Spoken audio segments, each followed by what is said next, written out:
मिंटू कुमार मिंटू राज YouTube channel को subscribe करें और साथ में बेल आइकन को दबाना ना भूलें ताकि मेरा कोई भी वीडियो नेट पे अपलोड हो उसका नोटिफिकेशन आप तक तुरंत पहुंच जाए। बिल्कुल फ्री। बोला बोला थावे वाली मैया की नया नया चुनरी चटकहर बड़ुए अभी ले खुलल दुआर बड़ुए। अमित तिवारी डीजे अमित तिवारी डीजे अमित तिवारी अपहर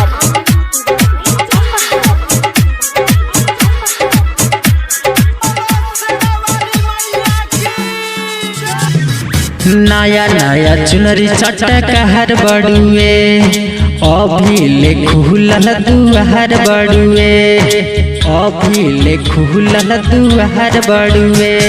नया नया चुनरी चटकहर बड़ुए अभी ले खुलल दुआर बड़ुए। चल थावी माई के दर्शन करा दी याद चल थावी माई के दर्शन करा दी याद चल वहाँ के दशहरा घुमा दी याद चल वहाँ के दशहरा घुमा दी याद। DJ Amit Tiwari DJ Amit Tiwari DJ Amit Tiwari अपहर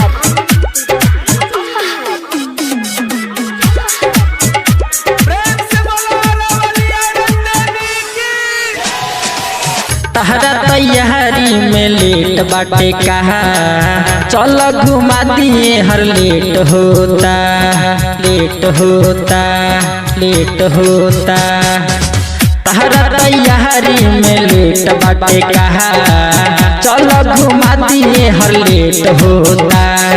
घुगुली सहरिया घुमा दी का महाराजगंज के दर्शन करा दी का चल कुशीनगर जिला घुमा दी का चल थावे माई के दर्शन करा दी का।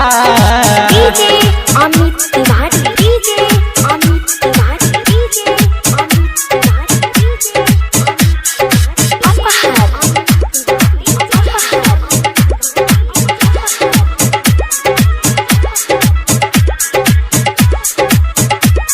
प्रेम से बोली विंध्याचली मैया की राइटर संदीप मिंटू चलहना हो बसंतपुर के दर्शन कलहना हो कलहना हो कलहना हो। राइटर मिंटू संदीप चलहना हो बसंतपुर के दर्शन कलहना हो। रोशन रसीला बता देला हो महाई के पचरा सुना देला हो। अब मिंटू बजावे गावे गावे में हो चल थावे माई के दर्शन करा दी हो।